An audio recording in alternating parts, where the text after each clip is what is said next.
قائد اعظم کے private secretary جناب کے خورشید کی کتاب سے یادداشتوں کا سلسلہ جاری ہے۔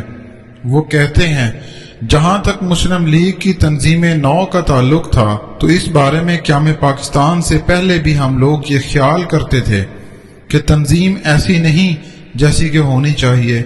ایک بار قائد اعظم نے مجھے خود کہا تھا کہ وہ ایک اچھی قسم کا سیکریٹریٹ قائم کرنا چاہتے ہیں جس میں درجن کے قریب تعلیم یافتہ اور جوان جذبے والے نوجوانوں کو بھرتی کیا جائے تاکہ مسلم لیگ آگے چل کر سیاسی بنیادوں پر ایک صحیح، فعال اور مضبوط جماعت بن سکے۔ یہ 1946 کی بات ہے، لیکن اس وقت حالات اس قدر تیزی سے بدل رہے تھے کہ قائد کو اس کام کی مہلت نہ ملی۔ لیاقت علی خان مسلم لیگ کے سیکرٹری جنرل بھی تھے۔ مسلم لیگ کے سیکریٹریٹ میں بھی کام اس قدر بڑھ گیا تھا اور واقعات اس تیزی کے ساتھ رونما ہو رہے تھے کہ لیاقت علی خان کے لیے مسلم لیگ کے تنظیمی کاموں کو تسلی بخش طریقے سے چلانا بہت مشکل ہو گیا تھا، لیکن جہاں تک ان کی قابلیت اور وفاداری کا تعلق تھا وہ ہر قسم کے شک و شبہ سے بالا تر تھی۔ جناب کے خورشید نے ایک سوال کے جواب میں کہا، بعض مخالفین یہ الزام لگاتے ہیں کہ پاکستان کو قائد اعظم نے نہیں انگریز نے بنایا تھا، حالانکہ اگر انگریز حکومت کے بیانات اور ان کے اعمال دیکھے جائیں تو وہ تمام کے تمام پاکستان کے خلاف تھے، بالخصوص لیبر پارٹی جو اس وقت برسر اقتدار تھی پاکستان کی سخت مخالف تھی۔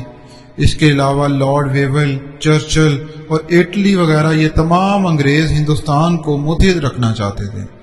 انہیں اپنی ایڈمنسٹریشن پر بہت گھمنڈ تھا۔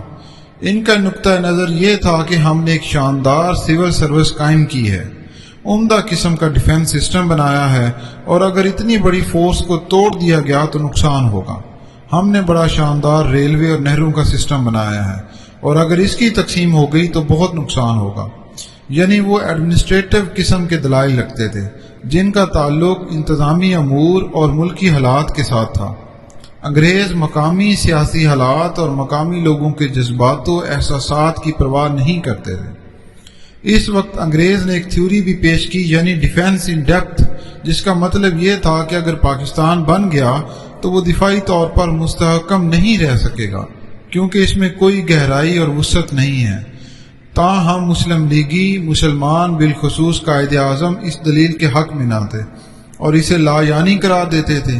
ان کا موقف تھا کہ انگریزوں کا سارا برطانیہ صوبہ پنجاب کے برابر ہے، ان کے پاس کون سا ڈیفنس ان ڈیپتھ تھا۔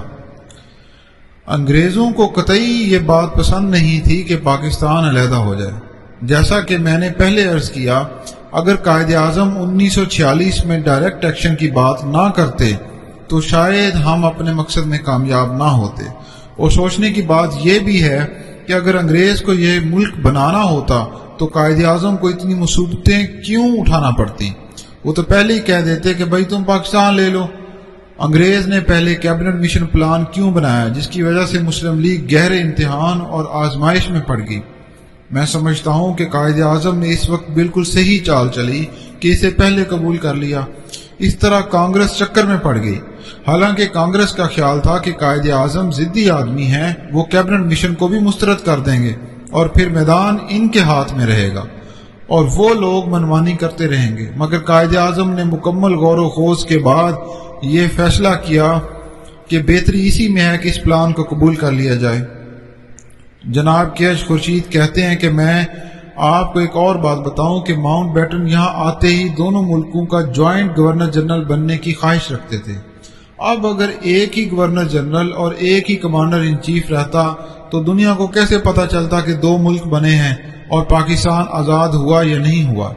اس لیے یہ بہت ضروری تھا کہ پاکستان کا گورنر جنرل علیحدہ ہو تاکہ دنیا کو یقین آ جائے کہ واقعی بر صغیر کے دو حصے ہو گئے ہیں اور ان کی علیحدہ علیحدہ حکومتیں قائم ہو گئی ہیں۔ دراصل ماؤنٹ بیٹن کو یہ ذاتی صدمہ تھا۔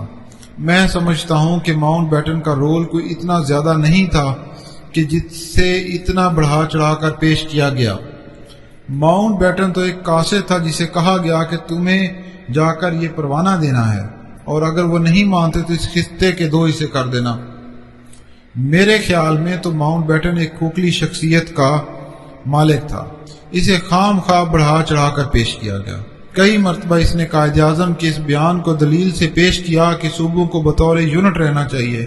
اس کی وجہ یہ تھی کہ خود برطانوی حکومت نے 1942 میں یہ کہا تھا کہ صوبوں کو بطور یونٹ قائم رکھا جائے گا، اس لیے قائد اعظم نے بھی کہا تھا کہ جب تقسیم کرنی ہے تو پھر صوبے ہی کو یونٹ رہنے دو۔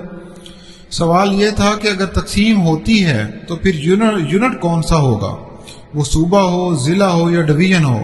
مگر باؤنٹ بیٹن نے صرف پاکستان کی ضد میں آ کر اور پنجاب اور بنگال کی حد تک مسلمانوں کو نقصان پہنچانے کے لیے دونوں صوبوں کو نہ صرف تحصیل حتیٰ کہ پٹوار تک کو تقسیم کر دیا۔